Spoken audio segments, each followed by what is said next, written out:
Welcome to Whips in the Dungeon. The excitement never ends around here. We've got a box, a special parcel. This is from the Swordguy Builds, who is a paracord whip builder. And I normally don't buy paracord. I buy paracord for special reasons. Everyone knows I like to paint living art using acrylic on human skin, and we do that outdoors. And I use a paracord whip when I throw acrylics, just because I don't want to get my kangaroo, all messed up. The other thing I use paracord for is when I have someone who comes to whip practice or comes to one of my workshops and they're interested in single tail, but they're just starting out and they need a beginner's whip. I usually steer them toward paracord unless they're just really interested in single tail and leather and they don't mind the extra investment to buy kangaroo. So tonight, this is a match set, should be a match set of 3-foot bullwhips. So let's see what we've got. I told Torrance Fisher at the Swordguy Builds that I would do an unboxing and a review for him. And this isn't a sponsored video. I paid for these whips because I needed a match set of 3-foot bullwhips. As all of you know, I have been on a 2-whip journey, and when you're doing 2 whips, you have to acquire all the classes of whips that you throw. And I have a set of 4-foot bullwhips, and I have a set of 3-foot snake whips. But every once in a while you go to an indoor, a house party, or you're in a small dungeon and you don't have room to throw a 4-foot bullwhip, so you need a 3-foot bullwhip. Well, I throw in small dungeons so infrequently and go to house parties so infrequently that I didn't want to invest in kangaroo. So paracord is a less expensive option, and it gave me a chance to look at the Swordguy Builds whips. So he's got these in a priority mailer wrapped in kind of looks like butcher block-like material. And with paracord, you don't have to worry about the packaging getting wet like you would with kangaroo. I would expect those whips to be in a plastic bag or a plastic wrap. Okay, and these aren't, normally when you say 3-foot bullwhip, you're talking about 3 feet of platted length. Okay, these aren't completely 3 foot because I wanted my total length to be no longer than 4 foot. And I had never ordered from Swordguy Builds, so I didn't know their whip construction. I didn't know how their drops would be, or their taper would be. So I basically told him I wanted a whip that was no longer than 4 feet total length. So that's what he built me. So I would expect this isn't a full 3 feet. It's probably more like 2.5 feet. But if you go from your nose to the end of your finger at being 3 feet, then it's about 2.5 feet. But I don't have a tape measure.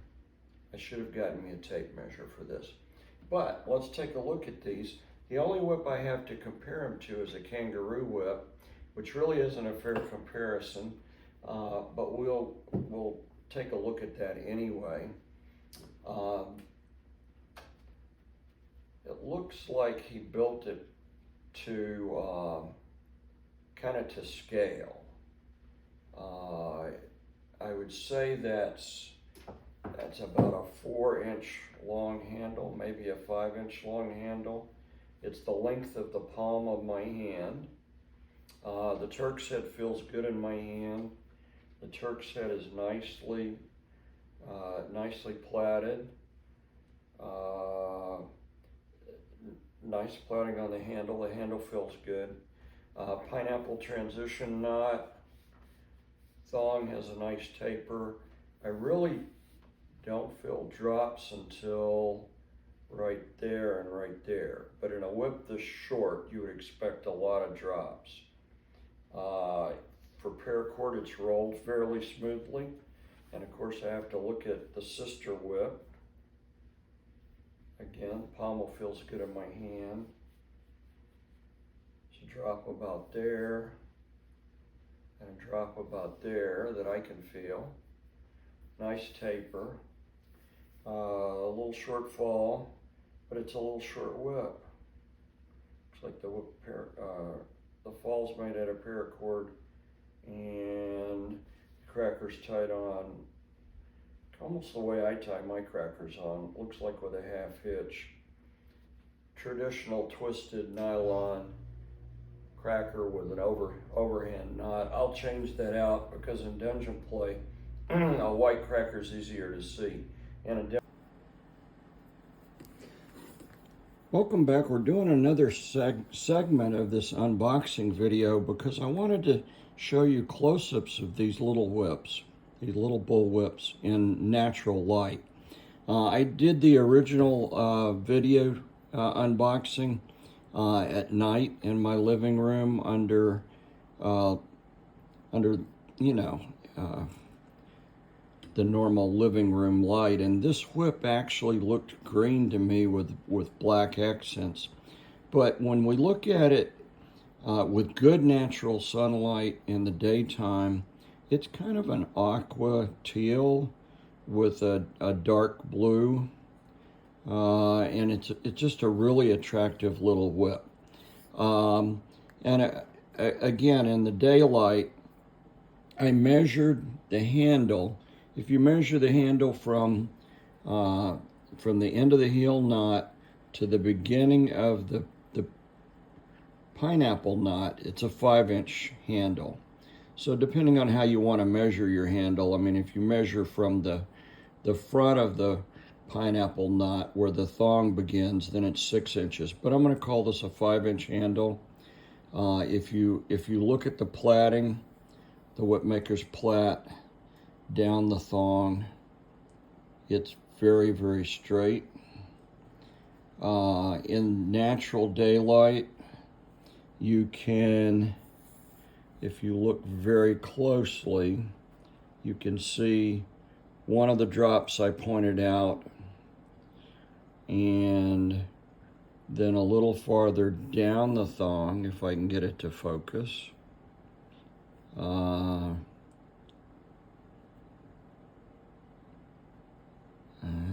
I thought I was going to be able to show you the second drop.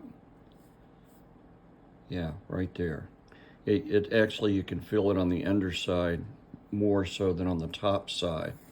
The balance on this particular one, if I can get it in the camera angle, it's right on the pineapple knot. So, I mean, balance isn't that critical in a short whip because it's not going to wear your arm out.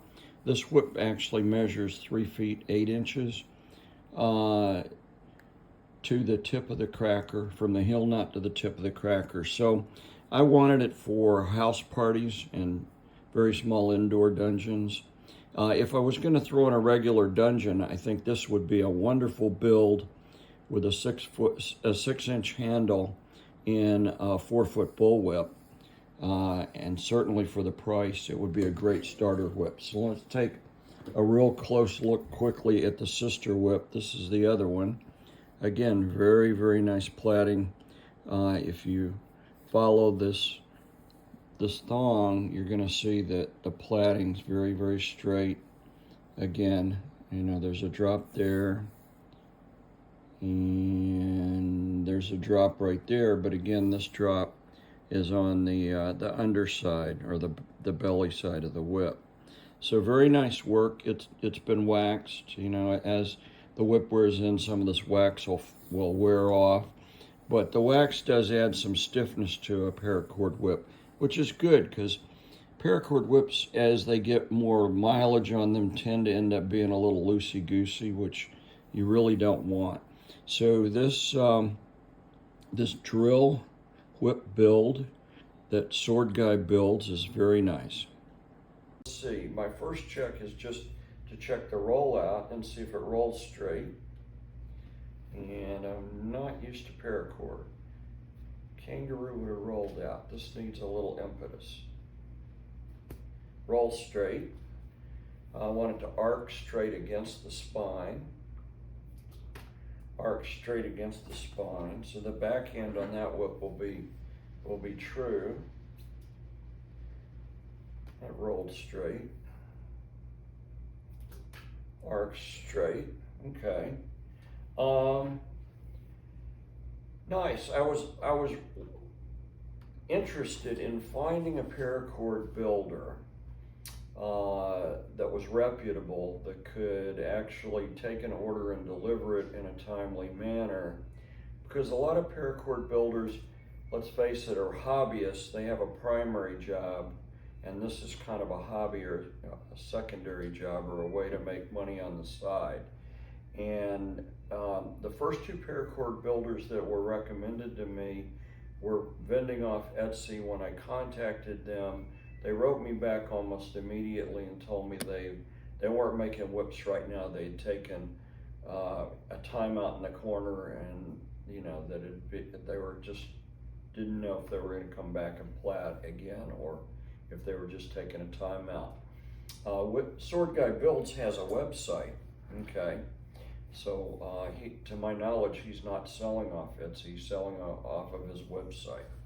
And it was very responsive to email, put me on his build list, and when the build came up, I would say this match set was built probably within a week, and he mailed them right out and sent me tracking, and so we have a match set of 2.5 foot bullwhips that I can break in and throw indoors. I didn't want something that was going to cost a lot of money. So this is his, I think it's called his drill whip build. And it's right now it's $120 on his website. I normally don't put prices in a review because prices change over time. You typically pay less for paracord than you do for kangaroo. Typically for kangaroo, if you go to my favorite kangaroo guy, you're looking at $65 to $85 a platted foot. So for, you can do the math yourself, but for a 2.5 foot platted kangaroo whip, you're looking at about double what you'd pay for this paracord whip. So since I was buying two, I got 2 paracord whips for the price of what I would pay for 1 kangaroo whip. And for just a little bit of time that I'm going to be throwing indoors with these, it looks like he made these with a green, almost like a Kelly green, and accented it with black. I completely left it up to him what color or colors he made them. It didn't matter to me. I was interested in the quality of the whip and would it serve my purpose. Of course, he makes this drill whip in longer lengths, but he certainly was willing to customize it for me. I wrote him from my fetish email. He knew I was in the lifestyle and do sensation play and energy exchange with whips. So it didn't seem like he had a problem. I quote Peter Jack many times. Peter told me once, the proper tools in the right hands will change the world, and I always quipped back to Peter that his tools in my hands have changed my world. So this 3-foot bullwhip that we were going to compare it to actually is a Peter Jack 16 plat. Now with a whip that's 3 feet long, I wouldn't expect to not have transitions, because you have to drop strands to get the taper over that short a distance. So there's a transition there, and there's one about there. So in a 3-foot whip, actually the transitions from Torrance's whip is almost a textbook build. If you watched where that drop was and where this drop was, it's about where Peter put his. So I wanted to throw a little bit of Florentine at the camera so you can see. A little 4-count Florentine. These whips are doing fine. They need a little bit of breaking in, but I don't think it's going to take them too long. 6-count Florentine. And they're short enough, they're going to be easy to keep on target once I get the hang of them. I changed the crackers out and put white crackers on, so we'll be able to see them. So together, staggered, and a little more distributed. Just light and fluffy and airy. Beautiful. Kudos to Terrence. It's a nice little whip. I have no hesitation recommending him. I hope you enjoyed this unboxing. I've certainly enjoyed it. It's always exciting to get new whips. Even though I've been throwing for 26 years, it never gets old. As always, thanks for watching Whips in the Dungeon.